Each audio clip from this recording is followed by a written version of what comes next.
आदेश आदेश, माँ काली को आदेश, भैरव बाबा को आदेश, सबके सुख करनी दुखरनी माँ बूढ़ भवानी को आदेश। ऊर्जा अ सेंटर ऑफ तंत्र मंत्र एंड अघोरी विद्या में आपका हृदय से स्वागत है। आशा करती हूँ आपने चैनल को सब्सक्राइब कर लिया है, वीडियो को लाइक कर दिया है और इस वीडियो के अंत तक आप इस वीडियो को शेयर भी कर चुके होंगे। वीडियो में आगे बढ़ने से पहले आप सभी से निवेदन है कि इस माह हमने दीक्षा कार्यक्रम रखा हुआ है, तो जो भी साधक साधिकाएं दीक्षा लेने के इच्छुक हैं, साधना और तंत्र जगत में कुछ करना चाहते हैं, लोगों की भलाई करना चाहते हैं, कार्य करना चाहते हैं, तो वो आज ही हमसे संपर्क करें। एक और आवश्यक सूचना कि हमें व गुरु जी को, यदि आप में से कोई इच्छुक साधक या साधिका, ये अवसर हम किसी एक ही व्यक्ति को देंगे, या कोई साधक या साधिका जिनकी उम्र 40 साल से कम है और वो हमारे सानिध्य में रहकर अपनी सेवाएं देकर हमारे साथ रहकर साधनाएं सीखना चाहते हैं, उनके रहने खाने भोजन का खर्चा वो सारी हमारी जवाबदारी होगी, परंतु वो साधक या साधिका को हमारे साथ रहना होगा। हम अपने सानिध्य में उसे साधनाएं सिखाएंगे और जो भी कार्य, जहाँ भी हम कार्य करने जाते हैं, उस साधक या साधिका को सारे समय हमारे साथ रहना होगा। हमारे ही घर में उसे आश्रय दिया जाएगा। तो यदि कोई भी है ऐसा अकेला साधक या साधिका जिसका परिवार नहीं है और वो साधना जगत में कुछ करना चाहते हैं, तो हमें आज ही संपर्क करिए। आगे बात करते हैं कि साधना, आज की जो साधना है, जिसका मंत्र तो है बहुत छोटा, परंतु ये मंत्र आपके जीवन में एक चमत्कार की तरह कार्य करेगा।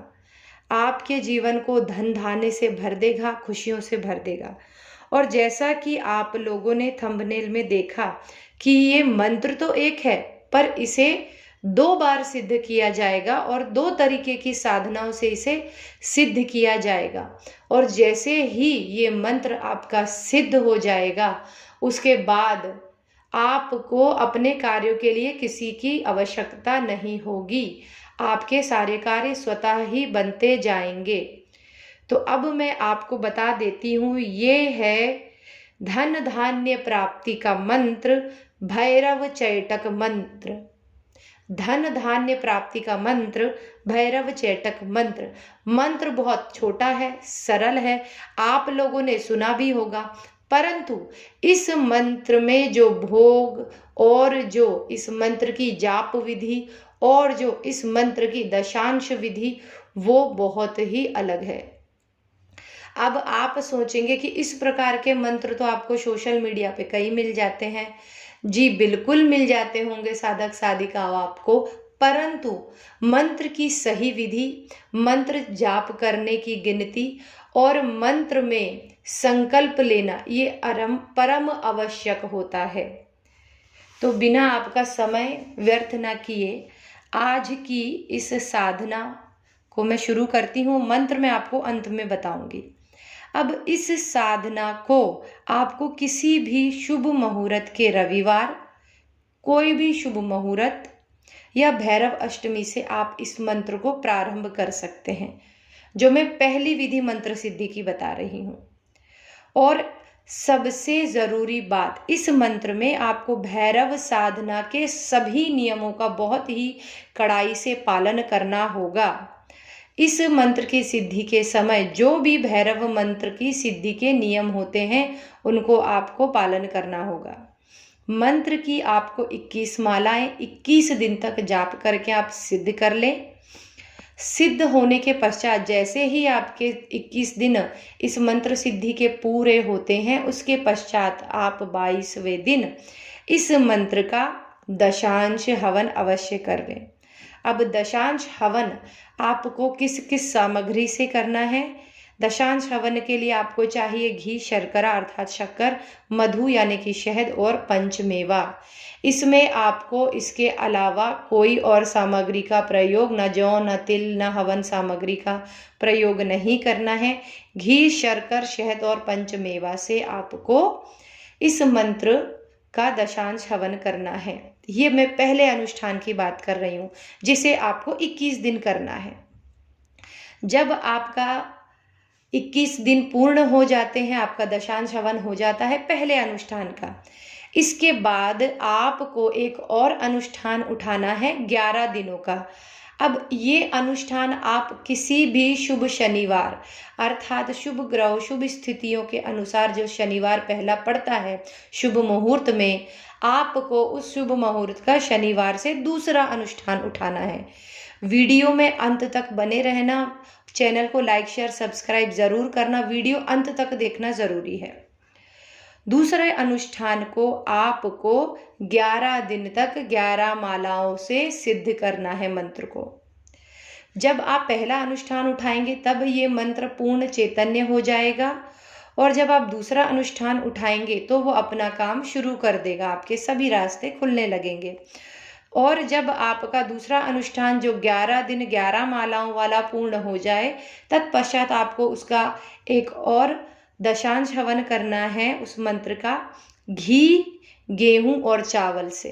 ध्यान रखिए, दूसरे मंत्र का आपको दशांश हवन करना होगा घी, गेहूं और चावल से।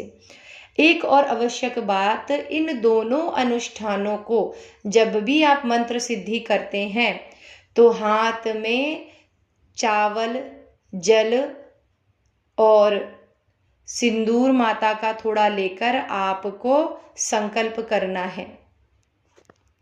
और यदि आप साधनाएं करते हैं तो आप संकल्प का महत्व जानते ही होंगे। अब आप पूछेंगे माँ कि आपने कहा कि इसमें भैरव मंत्र सिद्धि के सारे नियमों का पालन करना है, तो उसके लिए हम एक और वीडियो बनाएंगे जिसमें भैरव का आप कोई भी मंत्र यदि सिद्ध करते हैं तो उन मंत्रों को सिद्ध करते समय जो नियम हैं वो क्या क्या नियम है, क्या उनको भोग चढ़ेगा, क्या बलि चढ़ेगी, वो आगे की वीडियो में आपको उस वीडियो का इंतज़ार करना होगा। अब मैं आपको मंत्र बता देती हूँ। जैसा मैंने आपको शुरू में ही बताया था कि मंत्र बहुत ही छोटा है, हो सकता है आपने सुना भी होगा, लेकिन जो इसका नियम है, जो इसकी विधि थी हवन की, वो बहुत ही आवश्यक थी। तो मंत्र इस प्रकार है, ओम भैरवाय स्वाहा। इसमें आपको नमः नहीं लगाना है, मंत्र ओम नमो भैरवाय स्वाहा। एक बार और सुन लीजिए, ओम नमो भैरवाय स्वाहा।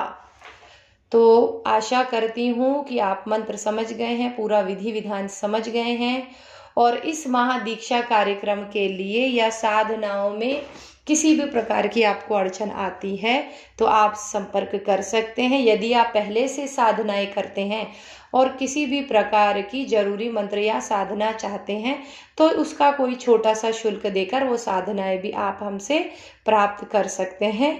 आशा करती हूँ आज की वीडियो आपको पसंद आई होगी। चैनल को एक बार और लाइक शेयर सब्सक्राइब करें। हमारा ऊर्जा का परिवार दिनों दिन बढ़ता रहे, सुखी सानिध्य से भरा रहे। आदेश आदेश।